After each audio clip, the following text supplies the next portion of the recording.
함께 예배드리니 축복하고 사랑합니다. 이 자리에 온 거 잘한 일입니다. 여러분, 오늘 마지막 구호인데요. 우리 태신자를 품고 오늘 오후에 우리 장로님도 기도했는데 오늘도 벌써 태신자를 품고 오늘 인도하신 분도 지금 이 시간에 있고 오늘도 우리 오후에 많은 분들을 초청하고 또 우리가 기대감을 가지고 또 우리 오후에 인도할 겁니다. 자, 우리 한번 구호로 한번 하나님께 영광 돌리겠습니다. 시작. 태신자를 품고 기도하며 섬기며 12월 9일 주님께로 인도하자. 할렐루야. 뭐 잘할 때 되니까 이제 끝인 것 같아요. 여러분, 우리가 이렇게 오늘 태신자 초청을 해서 우리가 전단지를 돌리면서 여러분 전도를 해봤을 것입니다. 그런데 전도가 쉽지 않다는 걸 많이 느낄 겁니다. 지금 우리들 가운데는 꼭 오기로 약속을 했는데 또 갑자기 집안에 무슨 일이 생기고 교육이 생기고 해서 도저히 미안하지만 오늘 못 오겠다는 그 말을 아침에 들은 분도 있을 것입니다. 그래서 너무 실망하는 분들도 있을 것입니다. 여러분, 이렇게 전도를 하다 보면 쉽지 않는 것이 또 우리의 전도입니다. 그런 의미에서 오늘 본문에 보면 이 예수님이 십자가에 죽으시고 부활하고 부활 성천하신 이후에 성령이 역사하시고 그로 말미암아 예루살렘 교회가 세워지게 되었습니다. 그래서 예루살렘 초대 교회가 세워지고 많은 사람들이 주께로 돌아오는 귀한 부흥의 역사가 있었습니다. 그런데 그것으로 끝나지 않고 그만큼 핍박도 심했습니다. 그래서 교회의 핍박이 심해지자 예루살렘 교회는 온 지방으로 또 다른 주변의 나라들로 흩어지게 되었습니다. 그런데 이 흩어진 다른 나라로 이 환난과 어려움 피해서 흩어진 이 성도들이 그 지역에 가서 그냥 가만히 있는 것이 아니라 그곳에서 또 전도하고서 교회를 세우게 되었습니다.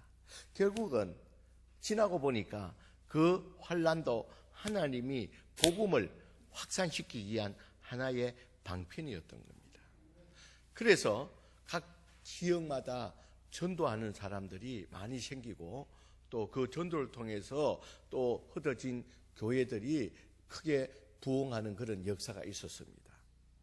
오늘도 보면 이 빌립도 이 환난을 피해서 꽉처에 다니면서 이 전도자인 빌립의 주의 사자가 말을 합니다. 오늘 26절에 보면 주의 사자가 빌립에게 말합니다. 너는 일어나서 남쪽으로 가서 남쪽 예루살렘을 지나서 가사로 내려가라. 그렇게 말합니다. 여러분, 예루살렘을 지나서 남쪽으로 가사 쪽으로 가게 되면 거기에는 광야입니다. 전도자인 빌립에게 이 광야로 가라는 것은 좀 말이 안 됩니다. 여러분, 전도하려고 그러면 어디로 가야 됩니까? 사람이 많은 도시로 가야 됩니다. 여러분, 우리 교회도 어떻게 보면 참 이 사각지대에 있는 것 같아요. 제가 그 부임해 온 지 8년째가 되는데 난 참 어디 가서 이 말하면 사람들이 안 믿어요. 스스로 이사 와서 스스로 교회를 온 사람이 8년 동안 한 명도 없습니다. 이런 교회도 대한민국에 하나밖에 없을 겁니다. 스스로. 근데 이제 연무 저쪽에 가도 우리가 연무 제일에도 매주 온대요. 거기는 전단에도 이사 오고 뭐 이렇게 오고 막 이렇게 매주 오세요. 또 우리가 읍에 가서 전도하다 보면 시내가 전도하다 보면 나 1년 전에 우리 그 뒤에 살다가 큰 사람 교회 그 뒤에 살다가 갔다 이런 거. 성광교회 어디냐? 이제 이럴 때마다 좀 이 답답하다는 그런 느낌이 듭니다.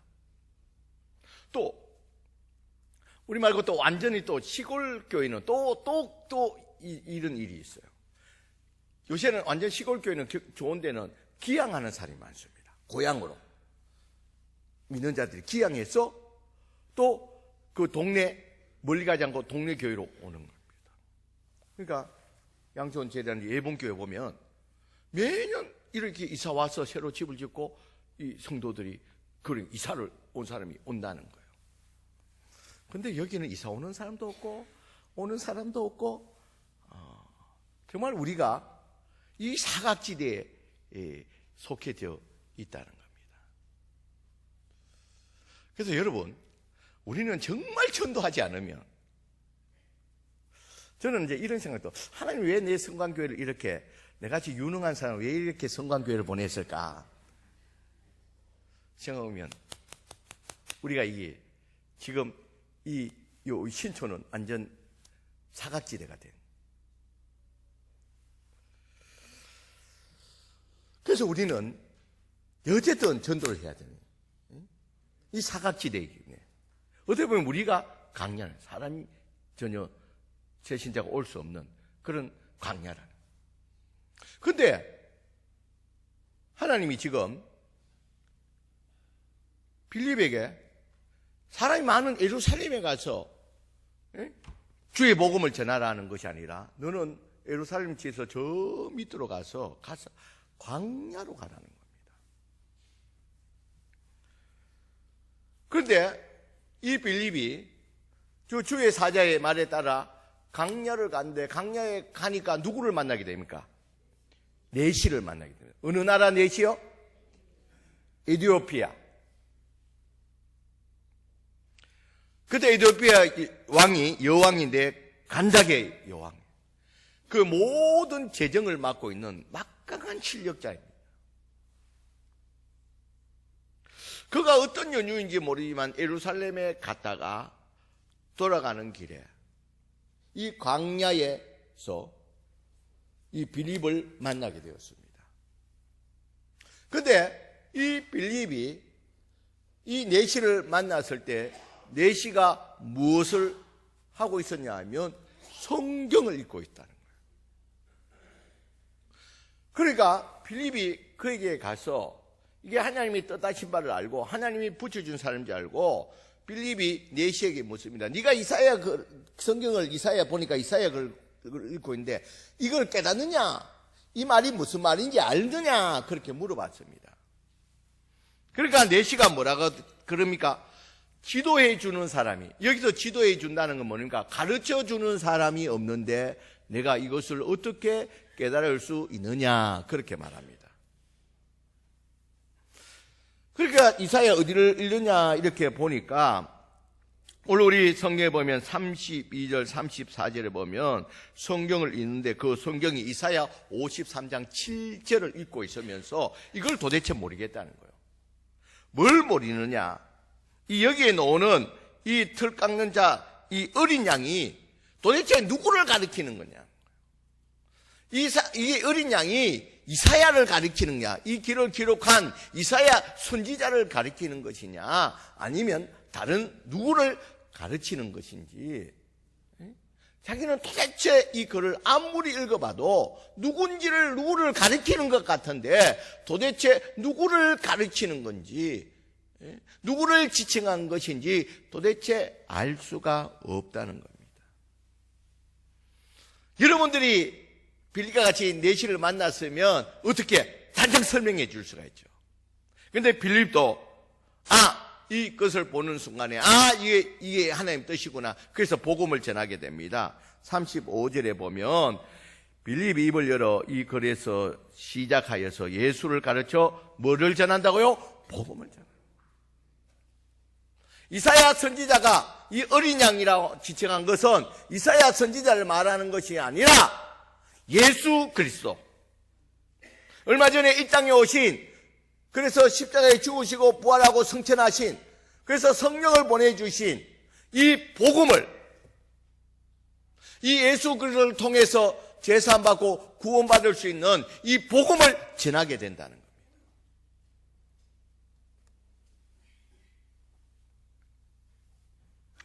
여러분, 주님께서 빌립으로 하여금 이 광야로 이건 이유가 무엇입니까? 그것은 복음을 전하기 위해서였다는 거예요.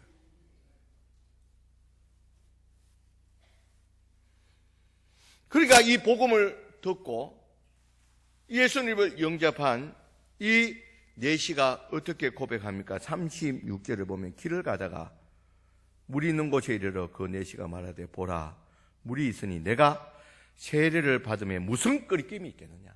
이 말은 무슨 말입니까? 내가 예수님을 영접했다는 거예요. 그래서 내가 세례 받음으로 말미암아 주님의 자녀 예수님을 나의 주인으로 모시는 이런 하나님의 사람으로 믿는 자로서 내가 세례를 받겠다는 겁니다.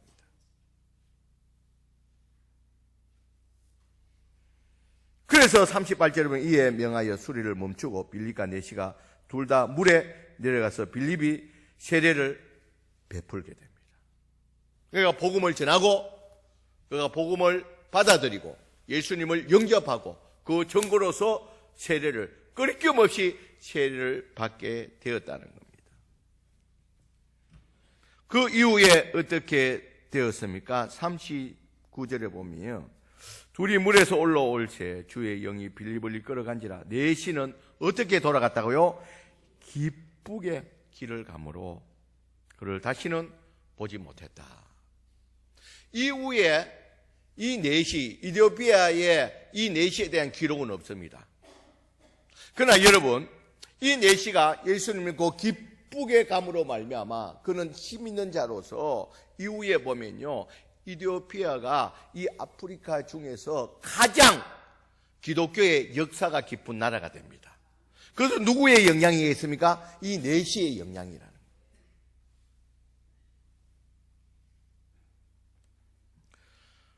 여러분, 이와 같이 하나님께서 빌립에게 이 내시를 붙여줘서 이 복음의 역사를, 복음을 전하는 이런 일들을 오늘 성경에서 기록하고 있다는 겁니다. 여러분, 지금 우리 주변에도 내시와 같은 사람이 많이 있다는 겁니다. 복음에 대한 관심이 많고 인생을 왜 사는지 모르고 무언가 하나님을 붙들어야 되겠다는 그런 마음을 가진 사람들이 많다는 겁니다. 그래서 어떤 사람들은 스스로 가까운 교회를 찾아가기도 합니다. 여러분, 저가 그런 경우입니다. 저는 여러분, 누구에게 전도를 받은 사람이 아니고 내 스스로 중학교 2학년 때 교회를 갔습니다. 여러분, 왜냐하면 저는 초등학교, 우리 집은 완전히 불교 집안입니다. 그런데 초등학교를 우리 부모님을 좋은 데 보낸다고 사립초등학교를 추천 9대1로 해가지고 그렇게 어려운 코스를 뚫고서 이 사립초등학교를 갔습니다. 그래서 저는 1968년도에 바이올린을 시켰습니다. 놀라지도 않아요, 여러분. 몇 년도예요? 1968년도. 여러분, 그때는 사람들, 우리 그쪽에는요, 가방도 없는 친구들 많아서 책 보따리 사고 이렇게 찔거 메고 뛰어다닐 때입니다. 그런데 저는 그때 바이올린을 들고 반바지에다 반 스타킹 양발을 신고, 흰 스타킹을 신고, 그렇게. 그걸 우리 어머니가 너무 자랑스럽게 여겼어요. 그럼 그거는 우리 형도 거기에 보내려고 했지만 우리 형은 추첨해서 떨어졌습니다. 그런데 이제 거기 가니까 기독교 학교입니다. 그러니까 일주일에 꼭 월요일 첫 시간에는 예배를 드려요. 그러니까 저는 완전히 불교 집안에 있기 때문에 교회라는 건 하나님이라는 예수님이라는 말을 거기에 처음 들었습니다. 그런데 귀에 들어오지 않습니다. 그 시간은 매일 가서 옆에 친구들과 장난을 치는 시간. 그러니까 애들이 장난을 마치니까 고학년과 저학년을 딱 붙여놓습니다. 장난 못 치도록. 그러니까 선배들이 꼼짝 못하게 합니다. 그리고 월요일마다 하면서 헌금을 드리게 했습니다. 그거는 저에게 너무 좋은 기회였습니다. 집에서 헌금을 달라고 합니다. 그럼 학교에서 하는 행사이기 때문에 집에서 아니 줄 수가 없습니다. 그래서 헌금을 그 당시 10원인가 얼마를 받으면 5원을 헌금하고 5원은 하드 사 먹고 과자 사 먹고 그렇게 6년을 그냥 아무 생각 없이. 그러니까 내가 고학년이 될 때는 옆에 애가 예배 시간 떠들면 꾸중도 하고 예배 바로 드리라고. 그러면서 이 동네 교회는 나가지 않고 이렇게 일주일에 한 번씩 예배를 드렸습니다. 그런데 이 초등학교를 졸업하고 중학교에 가니까 너무 마음이 허전한 거예요. 나도 모르는 사이에 6년 동안 하나님 앞에 예배 드리는 반강제적으로 드린 예배지만 어쨌든 하나님 앞에 예배 드리는 이게 사라지고 그러니까 너무 마음이 허전한 거예요. 그래서 내 속으로 누가 좀 교회를 좀 가자고 전도해 주면 좋겠다. 내가 못 이긴 척하고 가고 싶은데 아무도 전도하지 않는 거예요. 동네 사람 누구도 또 뭐 주변에 보니까 또 예수 믿는 사람도 친구도 없고 아무도 없는 거예요. 근데 한 번은 우리 집에 누가 마당에 나가니까 전도지가 딱 있는 거예요. 전도지를 딱 드는 순간에 내가 빨리 교회 가야 되겠다는 마음이 불일 듯 일어나는 거예요. 그래서 그 전도지 받은 돌아오는 주일날 내 스스로 너무 부끄럽지만 너무 어색하지만 교회를 지난주에 왔던 설교했던 그 윤삼 목사님 계신 서일교회를 가게 되었습니다. 감으로 말미암아 김강에도 거기에서 만났다. 여러분 우리 주위에는 여러분 전도가 힘들지만 우리 주위에는 이 내시와 같이 저와 같이 전도해 주기를 기다리는 사람이 있다는 거예요. 그래서 견디다 못해 스스로 뛰어오는 사람도 교회로 오는 사람도 있다는 거예요. 그리고 어떤 사람은 또 정말 전도를 갈망해서 누가 너무 어색해서 교회라는 곳에 발을 들어드리기가 스스로 가기가 너무 습소서 그런 마음은 간절하지만 누가 좀 전도해 주기를 기다리는 사람이 분명히 있다는 거예요. 내시가 그런 사람. 내시가 이 너무 궁금한 거예요. 주의 복음 이것이 하나님에 대해서 이 성경에 대해서 너무 궁금한 것이 많은 사람이 있다.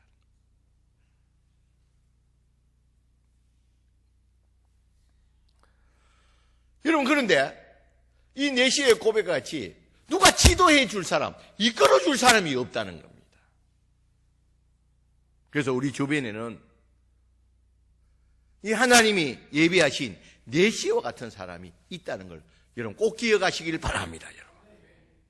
내가 전도해도 강하게 거부하지만 그들의 깊은 마음에는 그 중에서는 많은 사람들이 그들의 마음속에 내가 강력하게 이끌면 마지못해서 죽게로 오고자 하는 그런 마음을 가진 사람, 처음에는 부인하지만 그런 내시와 같은 사람들이 우리 주변에 있다는 겁니다. 그러면 우리는 어떻게 해야 됩니까? 여러분 전도자는 따로 정해져 있는 것이 아닙니다. 여러분 우리가 기억해야 되는 것은 전도 잘하는 사람, 말을 잘하는 사람, 좀 인간관계가 좋은 사람이 전도할지 나는 말도 잘 못하고 또 인간관계가 아는 사람도 그렇게 원활하지 못하고 누가 또 잘 모르는 사람 앞에 내가 나가서 할 수 있는 나서는 사람도 아니고 나는 전도자가 아니야 그렇게 생각할 수도 있습니다. 그러나 여러분 전도자는 오늘 빌립에게 하나님의 사자가 그 마음에 감동을 줘서 내시에게 나아갔듯이 내가 저 사람이 나의 주변에 저 사람은 꼭 예수님을 믿었으면 좋겠다. 정말 교회를 나왔으면 좋겠다. 저렇게 예수 믿지 않고 저렇게 있다는 큰일 나는데 이런 마음이 든다면 곧 내가 그 사람에 대한 전도자라는 것을 여러분 꼭 기억하시길 바랍니다. 여러분. 그런 사람에 대해서는 내가 전도자라는 겁니다. 하나님이 그 사람을 나에게 붙여준 내시라는 사실입니다. 그래서 여러분 우리 주변에 나의 주변을 보면 나에게 붙여준 내시들이 많습니다. 먼저 우리 가족들 가운데 여러분 믿지 않는 가족들이 있을 때는 여러분 내가 복음을 받고 나면 여기에 대한 마음이 너무 절실합니다. 여러분 그것을 알기 때문에 내가 이번에는 시도를 많이 해봤습니다. 이번 주에 어쨌든 이숙재 성도님은 약속을 했습니다. 여러분 오기로 했는데. 그런데 우리 정재수 예비 성도님은, 저는 이제 예비 성도입니다. 다 우리 교회 오죠. 그 전에 핑계가 이숙재 형님이 오면 같이 오기로 그렇게 했는데, 그리고 요번에 이제 내가 전화해서 이제 이숙재 형님이 오기로 했다고 같이 손잡고 오시라고 하니까, 한 목사님, 요번 주에 해필 일이 있다는 거예요. 해필. 그러면 다음에 꼭 오세요.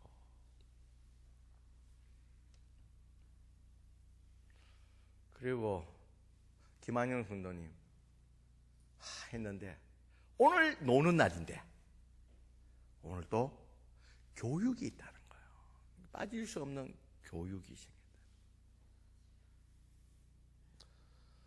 배경보험 성도님은 제가 이제 운전을 하기 때문에 전화를 함부로 할 수 없는 거예요. 어느 때 전화를, 운전하는데 전화하는 거는 실례잖아요. 그래서 또 정혜자 지사님하고 전화하면서 언제 해야 되는가? 4시 하는데 또 4시 때 그때 또 누가 손님이 와가지고 전화할 수 없는 그 시간을 또 놓쳐버린 거예요. 그래 일단은 내가 우리 전도지하고 초청이라고 내용은 다 보냈습니다. 그리고 제가 알고 있는 시의원, 도의원, 김영도 의원 또 전 의원에게 보냈습니다. 일단은 알았다 하는데 이 정치인들이 알았다는 것은 믿을 수가 없고 또 이장님에게 보내고, 여러분 이렇게 내 마음에 꼭 전도해야 되겠다는 이런 사람들이 곧 하나님이 나에게 붙여준 내시라는 거예요. 여러분 저 사람은 되겠나 싶으면 그런 사람은 없습니다. 여러분 저 사람이 예수를 믿으면 좋겠다고 그런 마음에 감동이 오면 그 사람이 곧 나에게 붙여주신, 주님이 나에게 붙여주신 내시라는 사실을 여러분 꼭 기억하시길 주의 이름으로 간절히 축원드립니다. 혹이나 이번 주에 일이 있어서 안 됐다 할지라도 결코 포기하지 말고 이분이 나에게 붙여준 내시인 줄 알고 여러분 그들에게 나아갈 수 있는 우리들이 되어야 된다는 겁니다. 여러분 오늘 우리 오후에는 우리의 교리 공부도 없습니다. 여러분 점심을 드시고 여러분 내 주위에 하나님이 내게 감동 지금 한번 해보라는 거예요. 그래서 오늘 오후에 우리 교회의 사명, 여러분 이 교회가 세워진 목적이 뭡니까? 주의 복음의 이 원산지가 되기 위해서, 주의 복음의 허브가 되기 위해서. 여러분 우리가 교회를 전도를 복음을 전하지 못한다면 이 교회 설립의 가장 큰 존재 이유가 상실되는 겁니다. 그래서 오늘 우리가 또 귀한 분도 모시고 또 오늘 오후에 대신자 초청일을 정했습니다. 그래서 오늘 이 말씀을 듣는 가운데 이 사람은 생각나는 사람이 있다면 그를 또 이미 오늘 오후에 초청하기로 한 사람들을 다시 한번 오늘 오후 시간을 이용해서 그들 초청하여서 정말 그들이 오늘 레시오와 같이 이 복음을 받아들이고 또 세례를 받고 하나님의 사람으로 세워져서 그로 말미암아 또 복음이 전파되는 하나님 나라가 세워지는 귀한 역사를 경험할 수 있는 저와 여러분들이 되시길 주의 이름으로 간절히 축원합니다.